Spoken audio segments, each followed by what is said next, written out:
이름은 서문주.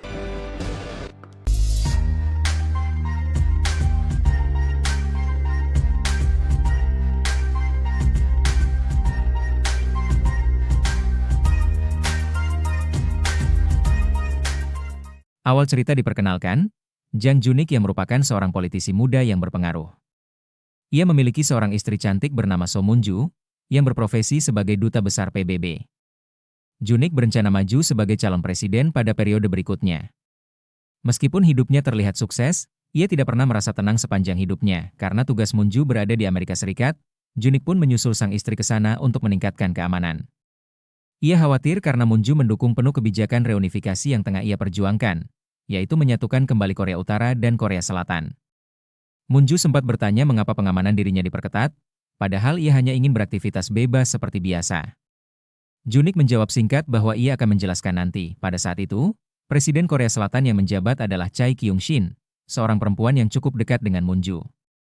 Ia mengajak Moon-ju berbicara berdua, menyatakan kekagumannya pada kinerja Moon-ju, tetapi sekaligus menegaskan ketidaksetujuannya dengan kebijakan reunifikasi yang digagas Junik. Masalahnya, Junik berasal dari partai politik lawan dan diprediksi akan menjadi pesaing dalam pemilihan presiden mendatang. Moon-ju sendiri memiliki seorang sahabat setia bernama Miji, yang selalu mendukungnya dalam segala hal. Pada hari itu, Junik menghadiahkan sebuah kalung salib kepada Moon-ju, sambil memintanya mendoakan agar hidupnya lebih tenang dan jauh dari masalah. Hal ini membuat Moon-ju curiga bahwa suaminya sedang menyembunyikan sesuatu. 언제 말해줄 거야? Kemudian, mereka berencana pergi ke gereja untuk mengikuti misa. Junik sempat berkata bahwa ia ingin makan buah persik setelah misa. Namun setibanya di gereja, suasana tidak sepenuhnya tenang. Banyak orang melakukan protes, menuduh kebijakan reunifikasi sebagai bentuk pengkhianatan. Di dalam gereja, seorang pria bernama Baek San-ho tampak sedang merekam jalannya acara. Ibadah awalnya berlangsung hikmat, hingga muncul seorang tentara dengan gerak-gerik mencurigakan. Setelah selesai berkhotbah, ia maju ke depan, memanggil nama Junik, dan menuduhnya sebagai pengkhianat. Seketika ia mengarahkan senjata ke arah Junik dan menembaknya di bagian leher. Moon-ju berusaha melindungi suaminya, dan ia berjanji akan membujuk suaminya untuk membatalkan kebijakannya, tetapi Junik sudah dalam kondisi kritis. Tentara tersebut juga menembaki siapapun yang menghalanginya, hingga akhirnya dihadang oleh San-ho. Pada saat itulah, pelaku menelan obat bunuh diri dan tewas di tempat. Peristiwa penembakan itu langsung menjadi berita utama. Junik segera dilarikan ke rumah sakit, namun nyawanya tidak terselamatkan. Moon-ju terpuruk, apalagi teringat buah persik yang sempat diminta suaminya, tetapi belum sempat ia berikan. Dalam suasana duka, keluarga berkumpul. Adik Junik, Jun-sang, menyatakan tekad untuk menggantikan kakaknya sebagai calon presiden.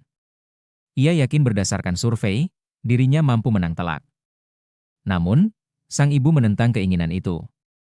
Menurut ibunya, Jun-sang tidak layak menjadi presiden dan lebih pantas menekuni profesinya sebagai jaksa.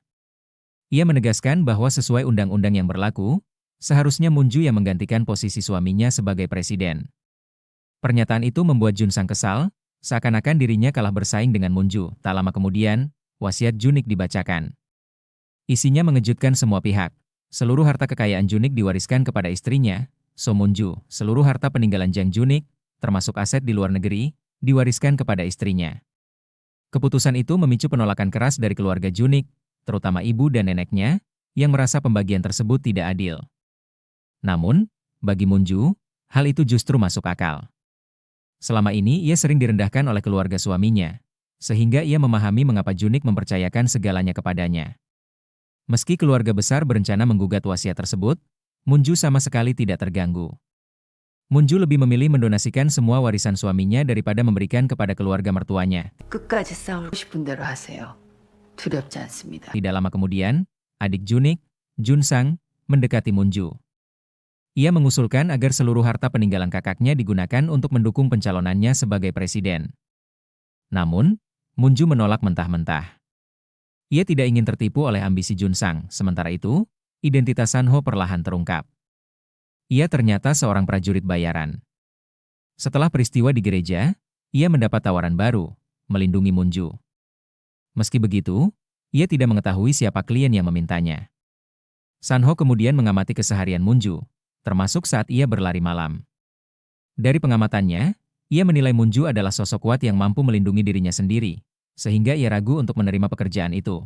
No, it seems strong. Suatu malam, Munju bertemu Sanho setelah selesai berlari. Saat itu, Sanho mengembalikan kalung salib milik Munju yang tertinggal di gereja. Namun tiba-tiba mereka menyadari sedang dibuntuti sejumlah orang. Sanho segera mengajak Munju melarikan diri, menuntunnya ke hutan yang ia kenal baik.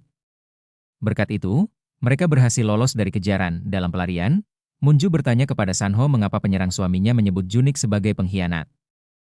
Sanho lalu memperlihatkan rekaman yang ia ambil di gereja. Dalam rekaman itu terlihat penyerang meletakkan Alkitab di bawah meja, dan dari sana ditemukan sebuah kartu dengan nomor misterius.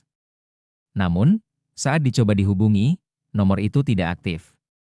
Dari CCTV juga terungkap bahwa Junsang, adik Junik, terlihat berbicara dengan si penyerang sebelum kejadian.